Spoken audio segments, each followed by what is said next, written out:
I struggle a lot with my learning and in what I did in primary, and I feel like when I've come here I've learned a lot more. I would say I've never worked so hard in my professional career, but actually I've never enjoyed my teaching so much. It's brilliant. So yeah, look how big that ring is there, look. So that must have been a really wet year.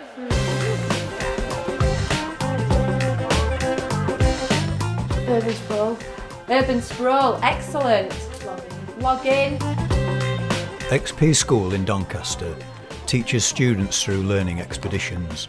In its first GCSE results in 2019, subjects taught this way delivered scores more than half a grade higher than the national average.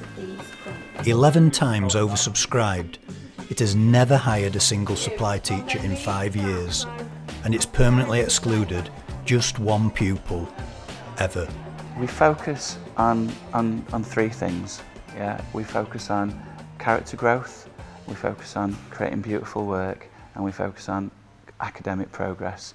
And we believe that if you focus on growing as a character, you will create beautiful work, and as a consequence of those two things, you will achieve academically.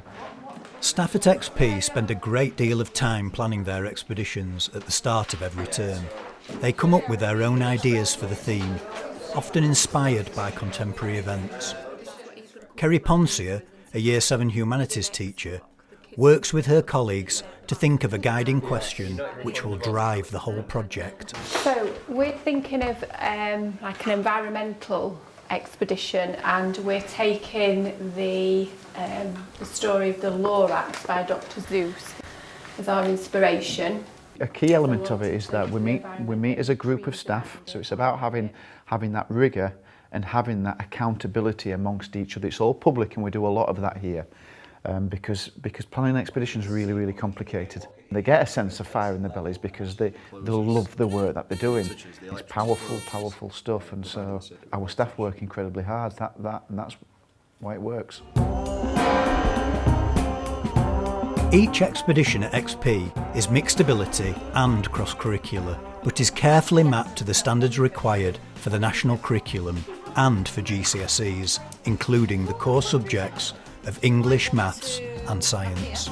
You might want to actually show a distance time graph. It involves fieldwork in the local area, experts coming into school and creating a product at the end of it to show off to families and the wider community. Staff must make the product themselves first to make sure it's doable for students. If we've been through the process, we know exactly what the children are going to have to go to, so we can plan for that accordingly. Because sometimes what you think is going to work, and it doesn't work out like that, and it can throw your plans totally out the window. So if we've kind of done a little mock-up kind of prototype first, chances are it's going to work. Do you know what I mean? Yeah. Ready? 1, 2, 3. Ta-da! That's really good. Nice. So, a bit higher. So that's what I've created. Well done. The next stage is immersing students in the topic they will be looking at. At the end of the week, they begin to guess what the guiding question is. Guiding question. Ruby. How can we contribute to saving the trees? Right. Who speaks for the trees? Oh, We. I'll show you this. Alright. So this is going to be the driver for the expedition as well. To bring the project to life, students spend a day at the nature reserve near the school to learn more about forests. Bats are protected. We don't just protect the trees in this woodland, there's certain animals that are protected as well by the Countryside and Wildlife Act. In the afternoon, it's time for what XP call a solo. That one there. A big one. Yeah. Every student is led to a tree to spend an hour and a half beneath it, alone with their thoughts. So the idea behind Solo is to give our students an opportunity to reflect, and we want students to reflect on how they've grown as characters since they first joined us.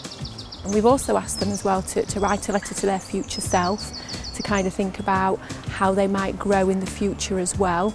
And then students have also been asked to answer the guiding question or have thoughts about the guiding question. video games took over my life, still have, and I've just like forgotten about video games. Today I'm just going to come back like I've learnt something about myself, that I could actually survive without electronics. Like, I've never done something like that before, and it makes you think about everything and reflect on everything that you've done. It's just absolutely wonderful, and just to see students grow over one day, you can't put it into words. Next, it's time for the students to put all their research on their topic into one piece of extended writing. They simplify into notes what they've learnt from the field trip, experts coming into school, the immersion week and anything else. Staff help them structure their essay and students publicly critique each other's work. So this is like the main plan. It's going to help you like do the introduction and then like setting the context and then the conclusion and like the causes and impacts. The extended writing will be graded and the students themselves will be assessed through the school's own character goals. So the two key methods of assessment here at XP are first of all our HOWLs, which are our habits of work and learning. So within that we assess for working hard, getting smart and being kind. And then in addition to that we also assess academic progress. What we found this year, there's been such a clear correlation between the fact that if students are working hard, getting smart, it means that they become kinder, but they also achieve academically. Our curriculum's built on what we call powerful knowledge, which is about giving our kids the knowledge to change the world about them. And you can see that in our curriculum. Our kids have written books about the miners, the railway, the NHS, the suffragettes, and all their products are out there in the real world.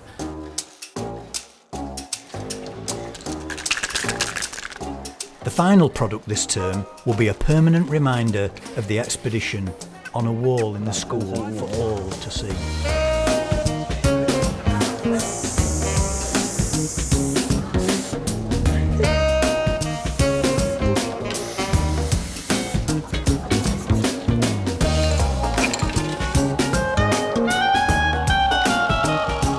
The expedition ends with the presentation of learning to families.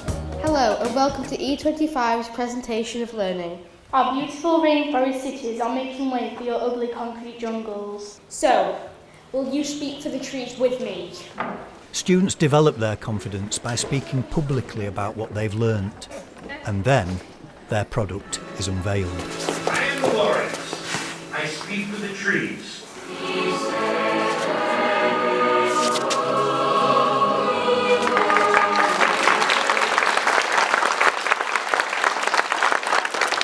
I thought it was a fantastic presentation. I'm really impressed with the confidence that the kids speak with about subjects like this as well. It's really impressive, yeah. In XP, I've seen his confidence grow. It's like we've won the lottery. Yeah, it is. A year in and they still want to come. Yeah, they want to get here early, don't they? Leave late. Love it. This is a typical turnout. You know, we get very close to 100%, often 100%. So it's all part of it. We bring the community into school. It's amazing. I wish I were now younger. I've never seen anything like it. In 2017, Ofsted rated XP as outstanding in all categories. In 2019, all students took History GCSE, and a quarter of them got the top grades of an 8 or 9. XP's curriculum has purpose and is rooted in a traditional model of developing character and high academic standards. Its message to other schools is, you can do it too. I've been told by a number of people that this approach costs too much. It takes too much time for people to do. There's not teachers that can do this. I've been told lots of things, but my answer is come and see it for yourself.